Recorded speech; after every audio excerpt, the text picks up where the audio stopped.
Dahil merong sinasabi na tungkol po doon sa mga congressman na ang sabi ho, mga kababayan, ay 150 million daw po. Sa mga naririnig nyo, Ito, 150 million daw po. 150 million daw po. Kada lagda o pirma, mga bossing, nung congressman. Ngayon, merong mga kumalat at ipinakalat yung mga DDS sa internet. Ay, yung litrato ni ni House Speaker Martin Romualdez, mga kababayan. Limpak-limpak na salapi. Ang dami, bultong cash. Nakaganon, no? Sa lamesa. Halatang inedit nila. Ano po, halatang inedit para kumonekta doon sa mga ibinibintang nila kay Martin Romualdez. Anak ng tinapa. Nagwala yung mga DDS. Nagsaya ho sila. Ayan na, tingnan nyo. Puro magnanakaw talaga kayo. Ganito, ganyan. Bobo na lang ho ang naniniwala sa mga ganun. Sa panahon na ho natin ngayon, mga kababayan, nauso ang online banking, nauso ang wire transfer, uso yung ATM card. Ngayon, iaabot cash-cash. Oh, di ba? Kung siguro 1980s pa nangyari, baka pwede pang paniwalaan yan. Ngayon, iba na eh. O, ito naman po yung pakulo ng ibang mga DDS, mga kababayan. Pakinggan nyo po. Based on what we've heard, 150 million per signature of the congressman. and 150 million per signature daw po ng congressman, mga kababayan. Sabi po yan ni Tio Moreno. Sabi sa akin, dikit daw to kay Inday Sara Duterte, mga boss. Saan daw po ba? No? Saan daw po ba nakita o saan ang ebidensya nila patungkol dito sa 150 million na sinasabi nilang bayad kada congressman? sa mga naririnig nyo nung sinabi nyo meron kapalit yung pag-vote to impeach, magkano yung inaalok? Magkano ba yung pinag-uusapan natin dito? Based on what we've heard, Oh, base lang daw po doon sa kanilang mga narinig. Mga kababayan, anak ng tinapayan. Paano sila magkakaso niyan? Sasabihin nyo doon sa korte, oh, kasi ganito yung narinig namin, kaya kakasuhan namin si Martin Romualdez. Ganun ba? Based on what we've heard, oh, takot pa na akuin na sila yun. I'd like to make a disclaimer. This is only allegedly. Yes, you and I know you keep Hindi pwede yan. Matalino ang mamamayang Pilipino. Di ba Pepe Malonzo? Matalino ang mamamayang Pilipino, hindi pwede yung allege. Ako, pwede ako mag-invento. Sabi-sabi, ganito, ganyan. Si Sara daw, ganyan. Oh. Ang vice-presidente daw, tumitihaya kung kani-kanino. Pwede akong gumawa-gawa ng ganun. Tapos sasabihin ko lang, sabi ko dun, narinig ko dun. Oh. Alam nyo kung bakit nila ginagamit yung mga ganito? Natatakot din ho sila kasi wala silang ebidensya talaga. Ano? Na makakapagpatunay na merong 150 million na ibinibigay po kada kongreso. No, kaya sasabihin, narinig namin kunyari. Di ba? Ay, ganito nangyari. Oh. Asa na patunay mo dyan? Hindi, sabi lang dun eh. Chismis in Tagalog, mga boss. Di ba? Ganyan ang mga DDS. Ganyan ho sila na tipo bang, di sabihin natin ganito, si Bongbong Marcos, bangag. Kapag nagsalita ng bangag, nasa ang pruweba mo? In 2 years time, ilalabas namin yung pruweba namin. No? Tapos meron pa silang, meron pa nga kaming USB Ilalabas namin yung USB. Sila na nagkakandara pa ho, mga kababayan, na mawala sa pagka-presidente si Bongbong Marcos, papatagalin pa po in 2 years time. Baka tapos na yung kanyang termino bago nyo ilabas yan. Di ba? Magkaiba po yung mga sinasabi nila at sa ginagawa nila. No? Ang sinisigaw nila, malapit nang matanggal si Bongbong Marcos. Pero ang ginagawa ho nila, mga kababayan, yung ebidensya daw ho nila sa tamang panahon. Sa tamang panahon. No. Kung ako ang may hawak ng ebidensya kay Pangulong Bongbong Marcos, O eto, ilalapag ko agad yan. I-play nyo agad yan. Para kinabukasan, paggising ko ng madaling ng umaga, hindi na siya ang presidente. Di ba? Sila, kailangan pa sa tamang panahon, kailangan pa umabot ng years, 2 taon, bago ilabas yung pulburon video nila. Hirap na hirap gawin. Putang ina yung editor nyo, tatanga-tanga yung putang inang editor. Oy, sorry. Erase.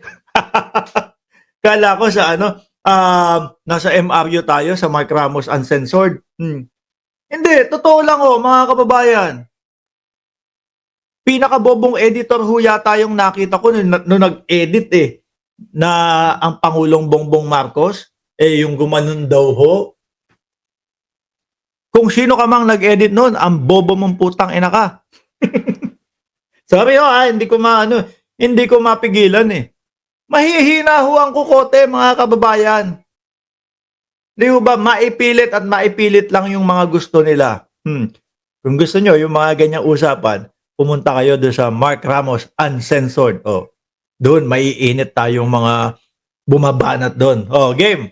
Saying, I don't report news. Yeah. This is commentary. Yeah. So, we're also curious. That's why- I don't wanna have it used against the program or us. Yes, the two of us. Akot naman pala. Sabi ni Mark Enzo McLaren, Sir Mark, bakit may mura na ito? Sorry, hindi ko napigilan. Hindi ko napigilan. Pasensya nyo na po. I-edit na lang po yan ng mga editor natin. Ayan, 2 yung editor natin dyan. Masisipag ho yun, mga boss. MR Mark Ramos, MR Martin Romualdez. Di ba? Sabi ni Deo dito, 12. Here, but yeah, based on what we've heard, 150 million per signature of the congressman. And would you know the Ayo, ibabalita nyo, ganyan. Ano lang pala. Di sana, rekta. Tio Moreno, kanino mo narinig yon? Di ba? Kanino mo narinig yon? Pupuntahan namin. Yun na yung mismong babalitaan namin o pagbabalitain namin o tatanungin namin. Ganon. Di ba? Nung araw ho, mga kababayan, walang ganyan. No? Yung mga mga nagbabalita, hindi kukunin yung mga ganito na, ano yung sasabihin mo, ganito, ganyan. Sabi sa amin, ganito, ganyan. Sige, balitaan natin yan.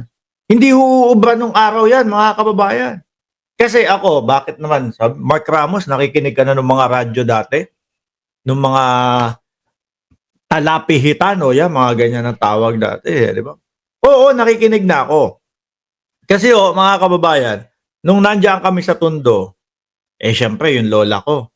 Yung lola ko, parang, ewan ko, namana ko siguro yun doon. May radyo yan dito sa tenga. Radyo, yung radyo, transistor. Nakaano yun, nasa tenga niya. Yun yung pampatulog niya. Kami, naririnig din namin. Nadadamay ako. Pinapakinggan ko na din. Hanggang sa naririnig ko kapag bandang alas 12:30, may mga Miss X na yung mga, yung mga ganon. Pero ano ho yan, wholesome ho yun, mga kababayan. Ako naman, medyo ginaganahan ako makinig. Siguro mga 10 years old na ako noon. Miss X na yung napapakinggan ko. Ginaganahan ako makinig. Hanggang sa makatulog na din ho ang inyong lingkod, mga kababayan. Diba? Walang yung mga ganito. Sabi ho nito, sabi ho ni ganyan. Yung mga tagapagbalita ho dati, rerektahin, kukuhanin yung taong nagsabi mismo doon. Hindi yung ganyan. Sabi ho nito, parang nagchismisa na lang. Sa ngayon lang ho yung mga ganyan. Sabi nito, sabi ni ganyan. Mga utu-utu lang ho yan kasi yung mga nanonood sa kanila at nakikinig. Kaya, at saka at the same time, walang mga ebidensya. Kaya, pina-e-airy na nila yung mga ganito para lang bumagsak ang Pangulong Bongbong Marcos. position of this 150 million? Is this cash or programa ba to? Ano tong 150 million?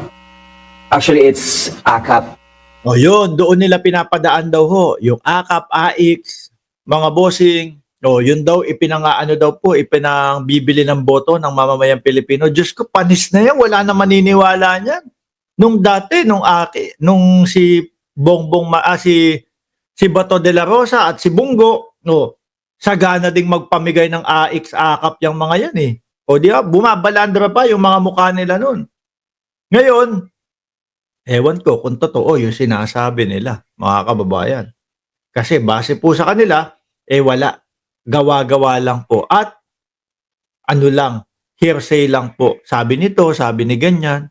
Yan ang style ng DDS. Kaya dapat, alam nyo na ho, mga kababayan. Pag narinig nyo, yung sabi nito, sabi ni ganyan,